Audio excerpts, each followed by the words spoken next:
Halo rekan-rekan operator di perguruan tinggi seluruh Indonesia. Kembali lagi pada video 4 langkah wajib untuk administrator yang part 2. Pada part pertama kita sudah membahas langkah nomor 1 dan nomor 2. Nah, pada langkah nomor 3 ini mendatangkan referensi pendukung semua ada pada halaman data referensi. Langsung saya praktekkan. Isian data yang diisi pada referensi dibutuhkan pada proses co-feeder yang berikut-berikutnya. Sebab itu, maka ini termasuk langkah wajib. Yang pertama ada sistem kuliah.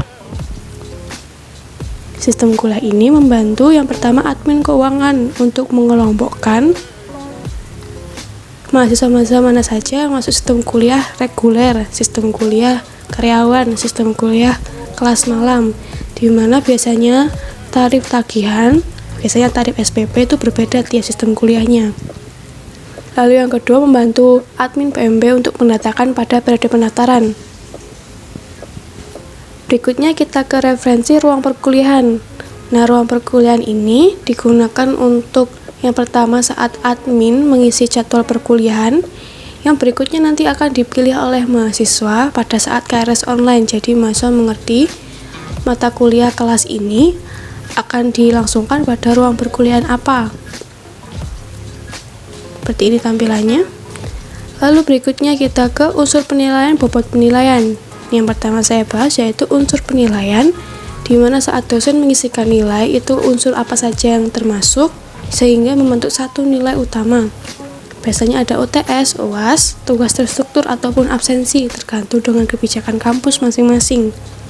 Nah, tiap unsur ini bobotnya berapa itu didatakan di bobot penilaian.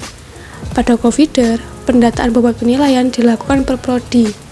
Jadi pastikan satu prodi memiliki unsur yang bobotnya sudah 100% jika ditotal, agar nanti nilai totalnya itu tidak turun seperti itu, jadi pas 100%.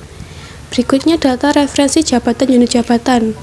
Kedua halaman ini berfungsi saat cetak laporan, di mana cetak laporan membutuhkan penanggung jawab yang tanda tangan siapa. Nah, pada data jabatan ini mendatangkan jabatannya saja. Jadi di kamus ada jabatan apa saja yang bakal tanda tangan laporan. Jika ada 3 prodi, di mana satu prodi itu ada ketua prodi dan wakil prodi, hanya ditulis Kaprodi saja. Tidak usah nama prodinya apa. Sebab data unit jabatan ini baru mendatangkan itu. Namanya siapa, NIP-nya berapa, itu diatur, dan itu diatur per prodi. Lalu berikutnya, jika sudah menetapkan nama-nama yang menandatangan, atur jabatan tersebut akan tanda tangan laporan apa, itu pada setting penandatanganan laporan. Ini rada meloncat. Nah, di sini. Berikutnya kita ke data referensi periode yudisium. Di sini membantu admin keuangan untuk menagihkan tagihan kelulusan, di mana biasanya per periode yudisium itu tarifnya berbeda-beda. Lalu, data referensi wilayah ini digunakan admin saat mengisikan ini import data mahasiswa, ada Excel template-nya dan berisi field kode wilayah. Nah, kode wilayah diambil dari sini.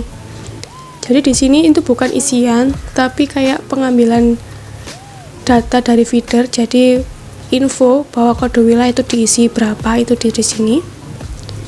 Lalu juga ada info asal SMA SMK, ini digunakan saat Camaba mendaftarkan diri di PMB online, itu ada isian untuk asal SMA SMK-nya. Nah, seperti ini. Ya, langkah terakhir yaitu mempersiapkan data awal. Ada 2 langkah, yaitu memetakan sistem kuliah per mahasiswa dan melakukan hitung transkrip. Langsung saja kita ke aplikasinya. Yang pertama memetakan sistem kuliah. Jadi setelah admin mendatakan ada sistem kuliah apa saja, kita masukkan mahasiswa mana yang masuk sistem kuliah A, mahasiswa mana yang masuk sistem kuliah B.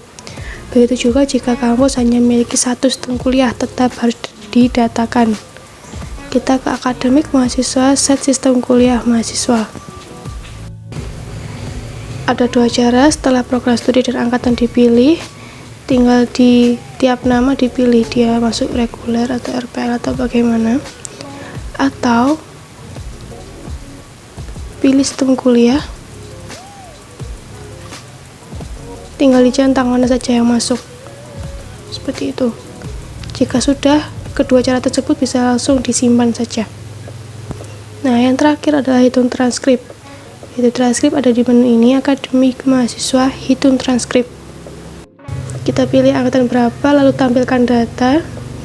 Jika sudah munculkan data, tinggal dicentang lalu hitung transkrip. Tunggu hingga proses selesai. Nanti akan terupdate kita terakhir melakukan perubahan pada tanggal berapa.